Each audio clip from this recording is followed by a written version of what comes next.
Technically, this was just a hearing of the House Intelligence Committee, but for all practical purposes, Committee will come to order. This might well be the opening gavel of President Trump's impeachment process. The President of the United States has betrayed his oath of office, betrayed his oath to defend our national security, and betrayed his oath to defend our Constitution. An historic moment. Director, would you rise for the oath? However it ends. The president accused of using the power of his office to enlist a foreign government to dig up dirt on a political rival. Today, watching from a distance, he was seething. I just watched a little bit of this on television. It's a disgrace to our country. It's another witch hunt. Here we go again. The sole witness today, the nation's top intelligence official. Acting Director of National Intelligence, Joseph Maguire, summoned to Capitol Hill to answer questions about an unprecedented whistleblower complaint against the president, a complaint the administration initially refused to hand over to Congress. Would you agree that the whistleblower complaint alleges serious wrongdoing by the President of the United States? The whistleblower complaint involved the allegation of that. It is not for me and the intelligence community to decide how the president conducts his foreign policy or his interaction with leaders of other countries, sir. The big problem? Who can make that judgment? On what grounds? And subject to what review? Trust is gone. This is going to be vicious. And for people who want to reach a fair judgment about what happened here, that's going to be really hard. The Trump administration finally handed over the whistleblower's report, a 9-page document with a bombshell accusation. The President of the United States is using the power of his office to solicit interference from a foreign country in the 2020 U.S. election in his July 25th phone call with the newly elected president of Ukraine. My call was perfect.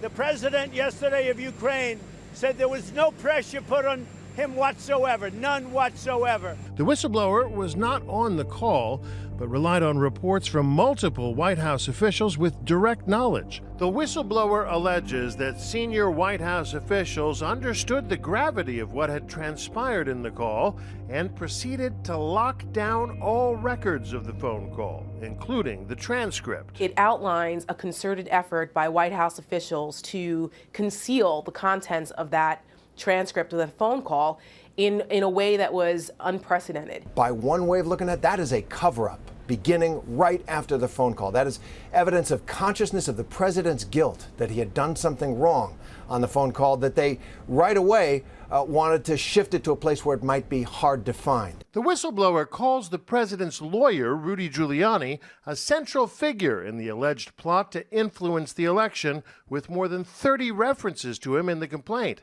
and concluded that Attorney General William Barr appears to be involved as well.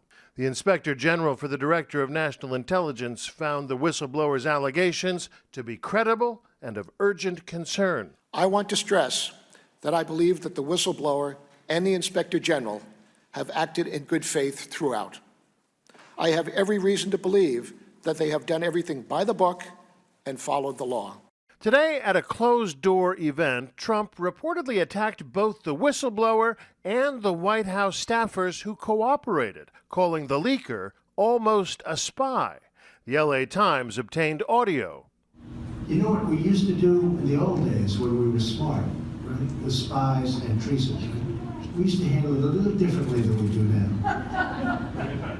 In the committee room, I want to congratulate the Democrats on the rollout of their latest information warfare operation against the president. The president's Republican allies, like Congressman Devin Nunes, blasted back. And a cabal of leakers are ginning up a fake story with no regard to the monumental damage they're causing to our public institutions and to trust in government. During the committee hearing today, his line of questioning and his opening statement were more in line with conspiracy theories on the internet than they were with the facts and the fact pattern of the case. What was really notable, though, inside this hearing room is that a lot of Republicans, while they were trying to poke holes in this complaint, raising questions about the process, accusing Democrats of being political, they were not rushing to defend the president's actions. Based on the new information that we got today, both from the whistleblower's report and from the testimony that we heard, have we reached the point of high crimes and misdemeanors?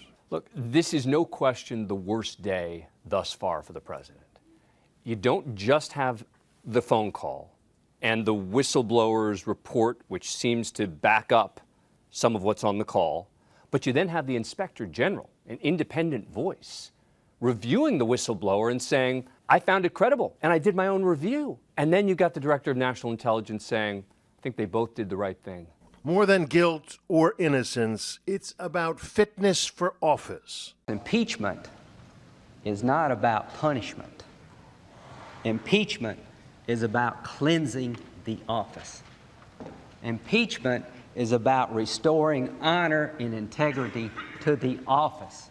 That's Senator Lindsey Graham back in 1999 making the case for Bill Clinton's impeachment. You don't even have to be convicted of a crime to lose your job in this constitutional republic if this body determines that your conduct as a public official is clearly out of bounds in your role.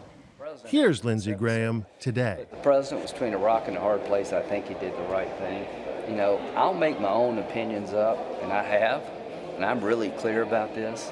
This phone call is a nothing burger in terms of a quid pro quo. But as Speaker Nancy Pelosi made clear today, this is a cover-up. This is a cover-up.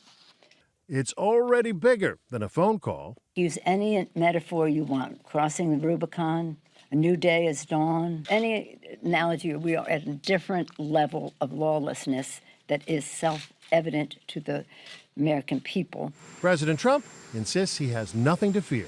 What these guys are doing, Democrats are doing to this country, is a disgrace, and it shouldn't be allowed. There should be a way of stopping it, maybe legally through the courts, but they're going to tie up our country. Whether it's in the courts or the hearing room. Hi, everyone. George Stephanopoulos here. Thanks for checking out the ABC News YouTube channel. If you'd like to get more videos, show highlights, and watch live event coverage, click on the right over here to subscribe to our channel. And don't forget to download the ABC News app for breaking news alerts. Thanks for watching.